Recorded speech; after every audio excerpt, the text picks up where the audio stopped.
Chinese खायचं मन होतं आहे, नूडल्स पण खायचे आहेत, पण नको मैदा, नको आटा, नको राईस, एकदम हेल्दी पाहिजेत. चला तर हॅलो फ्रेंड, अशा चटपटीत नूडल्स आज आपण पाहणार आहोत, एकदम हेल्दी आणि एकदम टेस्टी. हॅलो फ्रेंड, मी सोनाली सिम्पल रेसिपीमध्ये तुम्हा सगळ्यांचं खूप खूप स्वागत आहे. आज आपण पाहणार आहोत एकदम tasty, delicious, healthy Chinese recipe, एकदम सोप्या पद्धतीने. चला तर रेसिपीला सुरुवात करूया. तर आता इथे मी 4 ते 5 गाजर घेतलेले आहेत. इथे 4 गाजर आहेत, अंदाजे अर्धा किलो गाजर आहेत हे, आणि स्वच्छ धुवून मी याला स्लाइस करून घेतलेले आहे. आता त्यानंतर आता ह्या एका स्लायसरनं मी अशा पद्धतीने त्याच्या नूडल्ससारखे कट करून घेत आहे. हे पहा, अशा पद्धतीने. आता याला मी पूर्णतः गाजर हे सोलून दाखवते. इथे एकदम अशा पद्धतीने आपल्याला याचे स्लाइस करून घ्यायचे, जेणेकरून एकदम नूडल्स दिसतील अशा पद्धतीने. हे पहा, आता इथे सर्व गाजर मी सोलून घेणार आहे, एकदम छान नूडल्ससारखे. बाहेरच्या नूडल रेसिपी आणि ही नूडल रेसिपी जर तुम्ही ट्राय केली तर तुम्हाला कळणारही नाही हे की आपण गाजरपासून बनवलेली आहे. अतिशय डिलिशियस बनवून तयार होते. एकदम बाहेरचे जे चायनीज नूडल्स आहेत त्या सारखीच एकदम चव लागते. हे अशा पद्धतीने मी आता हे स्लाइस करून घेतलेले ते बघू शकता तुम्ही. थंडीच्या दिवसामध्ये ही रेसिपी मी नेहमी बनवते आणि सगळ्यांना खूप आवडते. माझ्या घरी तुम्हाला माहीत असल्याप्रमाणे चायनीज भरपूर आवडतं. आता इथे मी 3 गाजर किसून घेतलेले आहेत, कारण की ते खूप जास्त वाटले मला, एक साईडला ठेवलेले. आता इथे पहा, एक पॅन घेते, साईडला आपण किसलेले गाजर ठेवून घेऊयात. आता पॅन छान गरम झालेला आहे.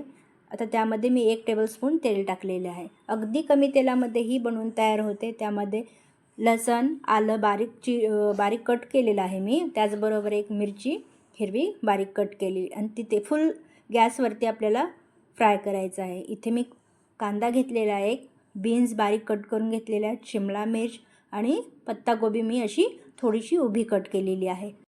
आता हे आपण मिक्स करून घेऊया. आता एकदम छान क्रंच आला पाहिजे या भाज्यांना. ह्या भाज्या ओव्हर शिजवायच्या पण नाही आपल्याला, एकदम छान सॉटे करायच्या आहेत तेलामध्ये. आता यावरती आपण स्लाइस केलेले गाजर घालून घेऊयात. हे पहा, अगदी नूडल्ससारखे कुठेही तुटलेले नाही आणि कुठेही ब्रेक झालेले नाहीत. अतिशय छान नूडल्स आपले बनवून तयार होणार आहेत. इथे पहा किती फ्रेश दिसत आहे, कारण इथे मी एकदम फ्रेश गाजरचा यूज केलेला आहे. आता याला मी मिक्स करून घेणार आहे.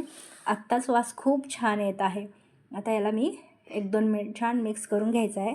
आता मिक्स केल्यानंतर यामध्ये मी रेड चिल्ली सॉस टाकत आहे. आता चायनीज म्हटलं की चायनीज सॉस आलेच पाहिजे, आणि ह्या सॉसनं एकदम छान चव येते, जसं की आपण बाहेरचे नूडल्स खातो आहे. आता इथे ग्रीन चिल्ली सॉस मी 1 टेबलस्पून यूज केलेला आहे.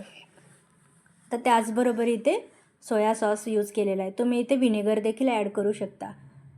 त्याला मी मिक्स करून घेणार आहे. इथे ब्लॅक पेपर पावडर अगदी थोडं टाकलेलं आहे, कारण सॉस ऑलरेडी तिखट असतात, आणि थोडीशी बारीक चिरलेली कांदा पात मिक्स करायची आहे.